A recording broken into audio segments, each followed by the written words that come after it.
Hi and welcome to Food and Magic. Today's recipe is an Indian sweet, a variation of the gulabjamun. In this video you will see how to make perfect kalajamuns at home. I have shared a 100% guaranteed no-fail recipe where you can make juicy and soft kalajamuns for every festival and on special occasions. Not only these kalajamuns are soft and juicy till the center, but they taste fabulous too. Many a times, even when we use ready-made premix, the center of the gulab jamun remains hard and the syrup does not reach the center. These kalajamuns are made from the scratch and I have shared a very easy method with you. Also, many a times after soaking them in the sugar syrup, the brown skin starts to peel off. In this video, I am going to share lots of tips to overcome these problems and will share my secret to soak the kalajamuns in the sugar syrup perfectly. So before we begin, if you are new to my channel, do not forget to subscribe to my channel. So let's get started. To prepare the khoya, I will take a heavy bottom kadhai and add 2 to 3 tablespoons of water to it so that the milk does not burn. Here I am taking 1 liter of cow's full fat milk. And bring it to a boil on medium flame, stirring continuously with a sharp edge spatula. Stir continuously so that the milk does not burn. After about 20 minutes of continuous boiling, the milk has reduced and you can see it starts to dry up on the sides of the kadhai. Keep scraping it as we do not want any hard residues in the khoya. I will show each phase of reducing the milk and will share important tips with you as well. The milk has reduced furthermore and here I am using a silicone spatula to scrap up the dried milk from the sides of the kadhai. Keep stirring continuously on medium flame and do not leave it unattended as it may burn. Khoya is of 3 types. One is rock hard which you can grate, other one is the grainy one and the third type is the soft and it is not grainy. Now the question arises, till when you have to keep cooking this? Take little khoya and place it on the side of the kadhai. If it stays there and does not run down, then that is the indication that it is done to the stage we want it to be. Also you can see the reduced milk is falling in lumps and it is not runny. At this stage I will turn off the heat and continue stirring it as it is very hot and it may burn.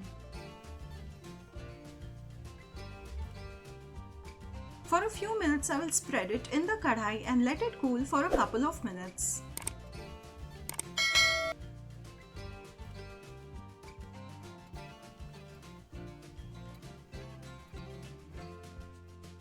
We need a creamy khoya to make kalajamuns and it should not be grainy, which I will explain in detail further in the video once the khoya cools down.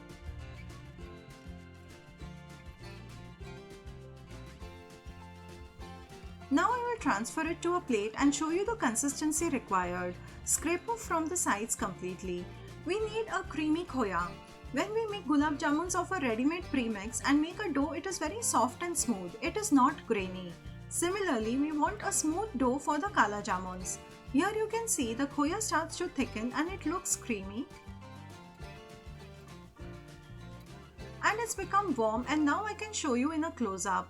When you rub it between your fingers, it feels like a smooth paste and it is not grainy like suji or rava. This consistency is very important to make perfect kalajamuns. And here you can see the close-up. It is not grainy at all. In the next step, I am going to refrigerate this khoya for 2 hours so that the fat content in it solidifies.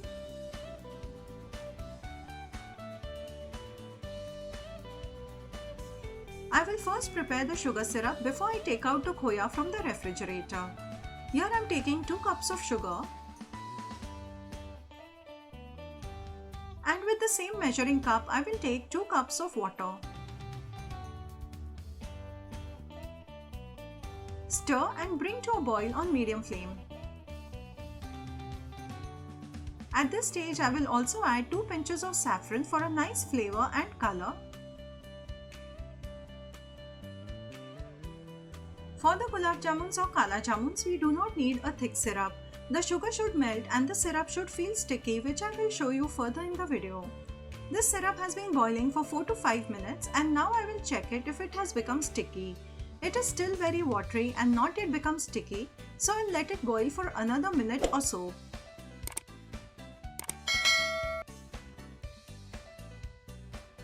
It's been 6 minutes since the syrup is boiling, and now the syrup feels sticky between the two fingers. Remember, we want a thin syrup and it should not form any string. I will turn off the heat and cover it so that it remains hot till I fry the kalajamuns.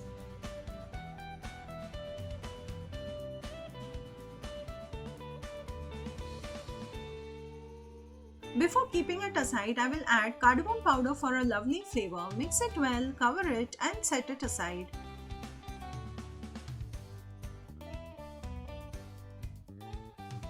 Here I've taken out the khoya from the refrigerator and you can see it has set well. I'm able to roll it into a round shape. It's important to cool the khoya as the heat from the hands will make the khoya release a lot of oil, which will make the kalajamun crack open while frying. So it is important to refrigerate it before the next step. I will transfer the khoya to a bigger plate and going to smoothen it. Remember not to knead it hard as we do not want any oil to release from it.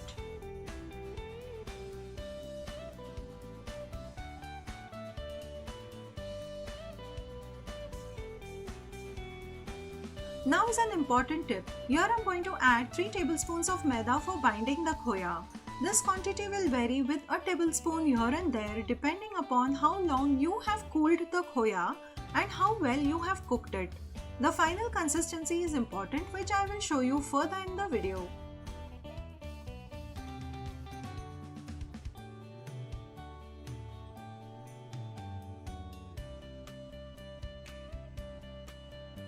I'm just playing the clip fast and not editing it as this stage is very important to make perfect kalajamuns.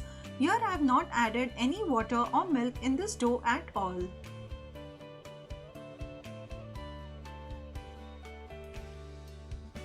After rolling, it is still cracking, so I will add another tablespoon of maida.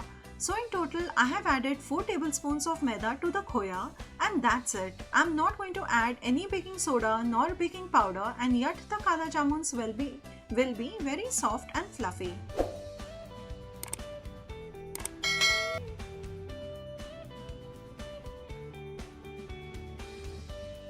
Knead the khoya till it becomes very soft, and when you roll it into a tiny ball shape, there should be no cracks on it at all, which means the consistency is perfect.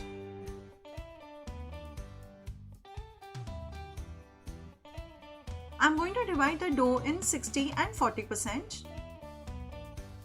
And I'm going to add food color to the small portion, and till then keep the other portion covered with the muslin cloth so that it doesn't dry up. Here I'm adding green food color, and this stage is completely optional. You can skip it too. Mix the color well, and in the next step I will cut tiny equal portions from this khoya.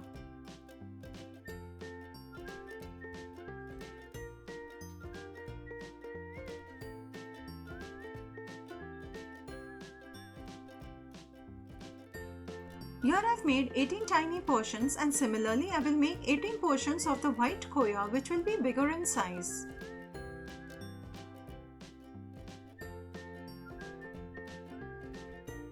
Keep the green khoya covered so that it doesn't dry up.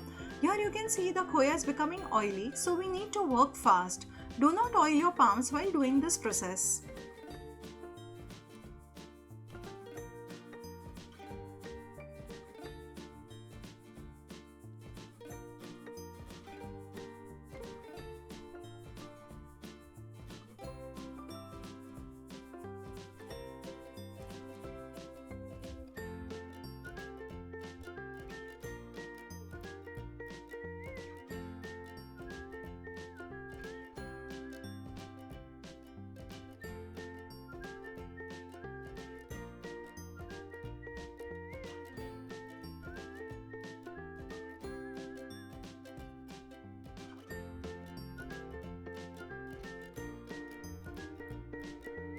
To roll the kalajamuns, take a white portion and flatten it.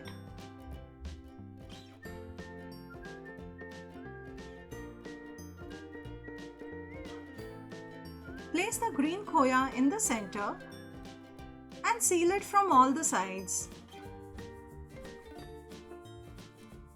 Roll it to a smooth and crack-free ball.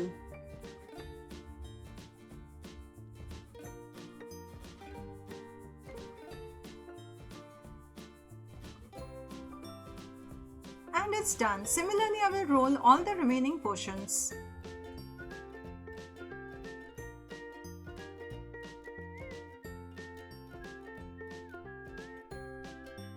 It's immense pleasure when you make these at home right from the scratch. Just remember few details and this recipe will never go wrong. Do try making these for your upcoming festivals and do give me your feedback about the recipe. Before frying the khoya, I prefer to take a baking tray and put the warm syrup in it, as this will give ample place for the kalajamuns to soak the syrup and swell up. First, I will fry the small one and see whether the oil is heated correctly. The oil should not be smoking hot and it should not burn the khoya when we put it for frying. If the oil is too hot, the khoya will become dark colored from outside and it will not cook from within. In such a case, the skin of the gulab jamun starts peeling when we put it in the sugar syrup. After 30 to 40 seconds, the kalajamun has not burned, which means the oil is perfectly heated to fry the batch of kalajamuns. I will fry 5 at a time as they swell up and need a lot of place to move around too.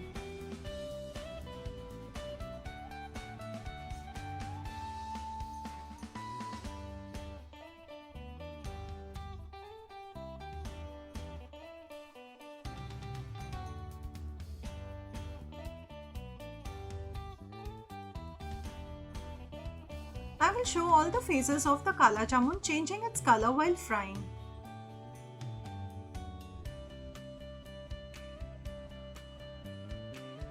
At this stage, you can stop frying and serve them as gulab jamuns. Kala jamun, as the name suggests, is dark in color, so I will fry it a little longer till I get a blackish red color. And these are done. I will strain the excess oil and put them in warm sugar syrup so that the hot gulab jamuns will soak it up easily.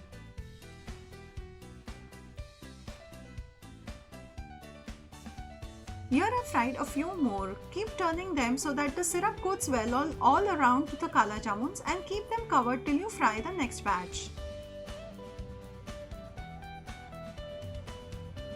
You will need to soak these in the syrup for 4 to 5 hours, during which the kalajamuns will soak up the syrup and swell up too, and then they are ready to be served. And just look at the size and the color. Our perfect kalajamuns are ready. Don't they look so tempting? These are cooked perfect, and with the tips and tricks shared with you, you will not face any problems while making kalajamuns or gulab jamuns at home. If you found this video informative, do subscribe to my channel. Thank you for watching this video. See you soon with a new video. Till then, take care and stay safe.